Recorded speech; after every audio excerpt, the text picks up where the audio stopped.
Bismillahirrahmanirrahim. Assalamualaikum warahmatullahi wabarakatuh. Bagaimana kabarnya hari ini teman-teman di rumah? Semoga selalu sehat. Kembali lagi dengan saya Ustadz Ahmad di pembelajaran bahasa Arab. Ya, hari ini kita sudah berada di tema yang ke-7. Apa sih tema yang 7 itu? Yaitu tentang kepemimpinan. Ya. Nah, subtemanya yaitu subtema 1, kepemimpinan di sekitarku. Nah, apa sih itu kepemimpinan? Ya, jadi Allah telah berfirman dalam Quran surat An-Nisa ya ayat 59, wahai orang-orang yang beriman, taatilah Allah dan taatilah Rasul Muhammad dan ulil amri atau pemegang kuasaan atau pemimpin di antara kamu. Kemudian jika kamu berbeda pendapat tentang sesuatu, maka kembalikanlah kepada Allah dan Rasul jika kamu beriman kepada Allah dan di hari kemudian. Yang demikian itu lebih utama bagimu dan lebih baik akibatnya. Nah, Quran surat An-Nisa ini menjelaskan tentang salah satunya yaitu kepemimpinan. Nah, apa sih itu kepemimpinan? Nah, kepemimpinan adalah sebuah kemampuan atau kekuatan dalam diri seseorang untuk mempengaruhi orang lain dalam hal bekerja, ya, di mana ini mempunyai sebuah tujuan mencapai sebuah target yang telah ditentukan. Nah, tujuan kepemimpinan itu apa saja? Yang pertama yaitu kepemimpinan itu sebagai sarana untuk mencapai sebuah tujuan. Nah, sebuah sarana ini penting dalam mencapai sebuah tujuan. Kita dapat mengetahui jiwa kepemimpinan seseorang, dapat memperhatikan bagaimana cara untuk mencapai tujuan dan apakah tujuan tersebut tercapai atau tidak. Ya, ketika seorang pemimpin dipilih, ya, maka ini sebagai salah satu sarana untuk mencapai sebuah tujuan.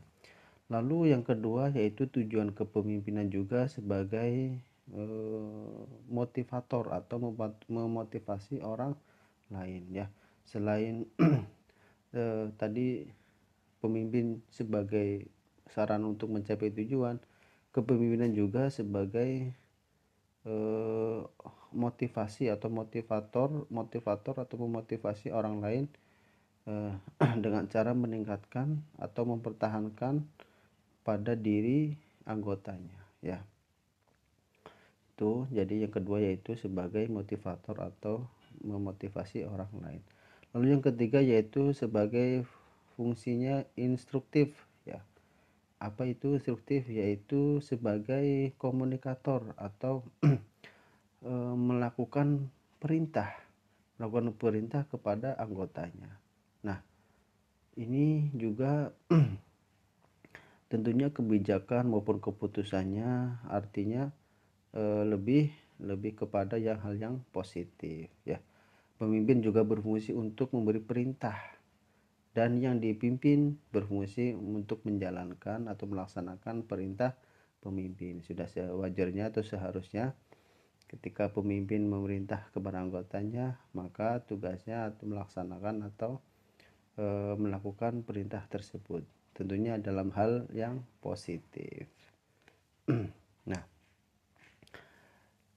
ada beberapa kriteria seorang pemimpin itu harus mempunyai sifat-sifat yang seharusnya dimiliki oleh seorang pemimpin. Yang pertama yaitu ada diantaranya yaitu intelijensi, yaitu sifat kemampuan berbicara, ya. Ya, tentunya seorang pemimpin harus pandai berbicara. Berbicara di sini bukan hanya sekedar berbicara tentang yang tidak berfaedah, ya. Jadi berbicaranya tentunya lebih ke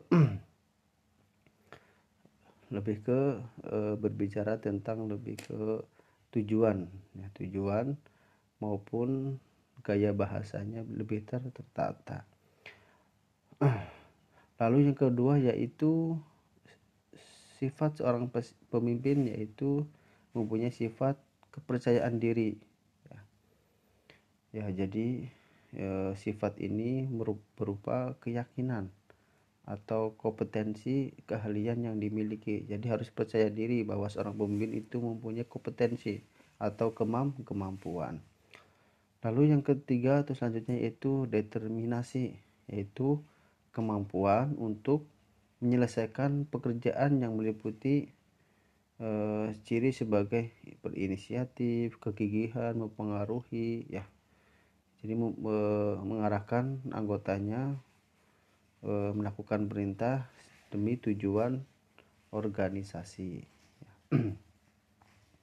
Lalu yang terakhir yaitu sifat-sifat pemimpin yang harus dimiliki yaitu sosiabilitas, ya.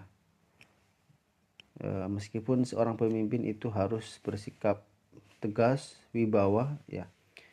Seorang pemimpin juga harus mempunyai hubungan yang menyenangkan, ya, bersama orang lain, ramah, sopan, ya, terhadap anggotanya, sehingga organisasi yang dijalankan itu berjalan sesuai alurnya dan menjadi mitra dalam menjalani dalam organisasinya, ya.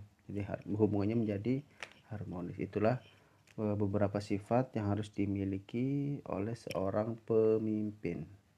Baik, kita langsung saja ke pembelajaran bahasa Arab hari ini, yaitu di tema 7 sub 1, yaitu kita sudah memasuki pelajaran yang kedua, yaitu ad-darsus tsani, pelajaran yang kedua, yaitu membahas tentang al-adawatul madrisiyah, ya, yaitu peralatan-peralatan yang ada di sekolah, ya. Apa saja sih teman-teman peralatan-peralatan yang ada di sekolah? Kita tahu di sekolah, ya, di dalam kelas tentunya kita tahu ada apa saja. Nah, sebelum ke bahas lebih jauh tentang apa saja itu peralatan sekolah, nah, kita tentunya harus mengetahui dulu peralatan sekolah itu apa. Jadi peralatan sekolah adalah semua benda atau alat yang berhubungan dengan kegiatan belajar mengajar di sekolah maupun di tempat belajar lain. Nah, ini tentunya teman-teman sudah tahu, ya, apa saja sih benda atau alat yang berhubungan dengan kegiatan belajar mengajar. Nah, dalam bahasa Arab kali ini kita akan belajar tentang kosakata. Kosakata dalam bahasa Arab, apa saja sih alat-alat atau peralatan yang di sekolah. Mari kita lihat, ya, teman-teman.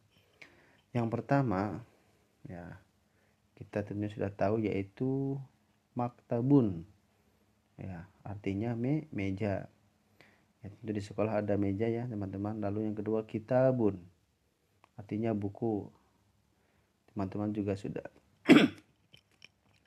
juga sudah lihat, ya, kitabun, ya. Tentunya teman-teman sudah tahu, ya, di sekolah ada buku kitabun. Lalu yang selanjutnya yaitu mistorotun, yaitu penggaris. Tentunya teman-teman juga sudah mengetahui, ya, alat-alat di sekolah yang harusnya dibawa dari rumah. Salah satunya itu penggaris. Lalu yang selanjutnya itu kolamun. Kolamun ini artinya pulpen atau ballpoint. Selanjutnya kursiyun, artinya kursi. Yang selanjutnya itu saburotun, yaitu artinya papan tulis. Selanjutnya itu maq'adun, artinya bangku. Selanjutnya daftarun, artinya buku tulis. Lalu selanjutnya yaitu kirtosun, artinya kertas. Selanjutnya mimsahatun, artinya penghapus papan tulis. Ya, jadi ada penghapus papan tulis, ada penghapus untuk menghapus di pensil, ya, di buku. Selanjutnya itu tobashirun, artinya kapur. Nah, mungkin kalau dalam sekarang tidak ada kapur, ya, mungkin pakai spidol. Oke. Yang selanjutnya itu haqibatun, artinya tas, ya.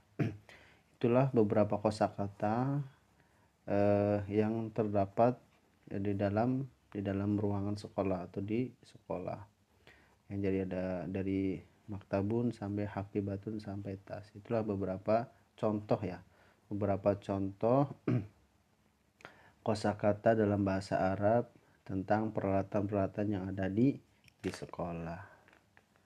Baik, kesimpulan di pembelajaran hari ini yaitu peralatan sekolah yaitu semua benda atau alat yang berhubungan dengan kegiatan belajar mengajar. Nah, yang selanjutnya yaitu peralatan sekolah yaitu salah satu sarana dan prasarana sebagai penunjang proses kegiatan belajar mengajar ya. Jadi ini tentunya peralatan-peralatan sekolah ini sebagai sarana ya jika untuk menunjang pembelajaran di sekolah. Jadi misalkan teman-teman belajar tapi tidak ada meja, bangku dan sebagainya, buku dan sebagainya ya. Ini salah satu tentunya terkendala. Baik, hikmah dalam mempelajari kosakata bahasa Arab peralatan sekolah ini apa? Yang pertama itu kita dapat mengetahui benda atau alat apa saja yang ada di ruangan sekolah. Lalu yang kedua, mengetahui kosakata dalam bahasa Arab tentang alat-alat yang ada di sekolah. Lalu yang selanjutnya itu berlatih menyebutkan kosakata dalam bahasa Arab. Itulah hikmah-hikmah dalam mempelajari tentang kosakata di peralatan sekolah. Baik teman-teman, untuk proyeknya hari ini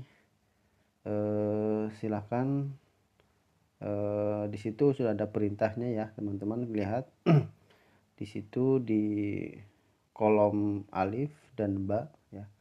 Buatlah garis yang menghubungkan kosakata yang ada pada kolom A yang ada sebelah kanan ya teman-teman dengan gambar yang ada di kolom B. Jadi situ itu sudah ada contohnya. Jadi nomor 5 itu pasangannya nomor 1 yaitu saburotun, artinya papan tulis. Nah, untuk yang 1 sampai 4 teman-teman bisa mencocokkan ya, dengan gambar yang di huruf ba atau di kolom yang sebelah kiri. Akan teman-teman kerjakan soal di samping dan disalin di buku tulismu lalu kirimkan melalui Google Classroom. Itulah untuk proyek hari ini. Teman-teman pastikan semangat dan bekerja tuntas. Terima kasih teman-teman hari ini sudah mendengarkan pemaparan dari Ustadz Ahmad tentang peralatan-peralatan sekolah. Kita tutup pembelajaran hari ini dengan membaca hamdalah bersama-sama. Sikap berdoa. Tangannya diangkat, kepalanya ditundukkan. Membaca hamdalah bersama-sama. Alhamdulillahi Rabbil Alamin. Segala puji bagi Allah Tuhan semesta alam. Dari Ustaz Ahmad cukup sekian, kurang dan lebihnya mohon maaf. Wassalamualaikum warahmatullahi wabarakatuh.